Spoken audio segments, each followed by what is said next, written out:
Is a mortgage note considered a securities? Sure. As far as the regulators or the Securities and Exchange Commission? Right. It's a very nuanced conversation.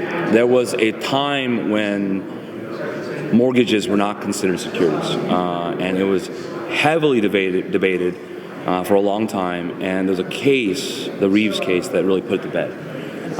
For all intents and purposes, we tell our clients that if you are treating it as an investment, and the expectation from the investor is that it's an investment, and they are relying on the loan originator or the lender's expertise, it is definitely a security. Now, it's a very nuanced conversation, because what happens in our world today is you have a lot of buyers that are really underwriting the transaction, they're negotiating the transaction, and they have a set credit box of their own.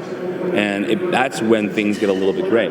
In the world of what I call trusted investing, or multi-beneficiary investing, or peer-to-peer investing, you can call it whatever you want.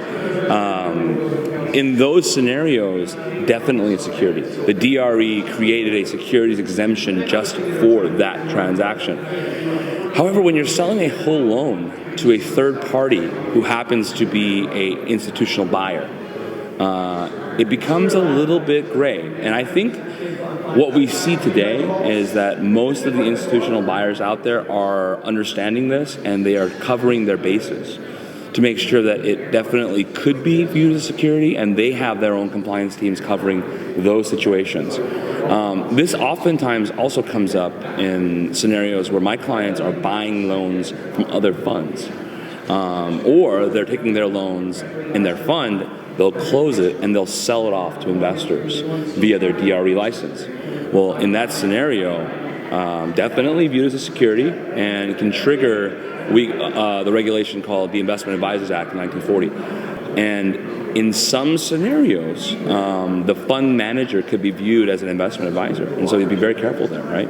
Not just you need to understand that there's also you need to know that there's a regulation governing the sale of the security, but also a regulation governing the advice, the implicit investment advice being given by the manager to the fund in selling that security. And so it's a very nuanced conversation.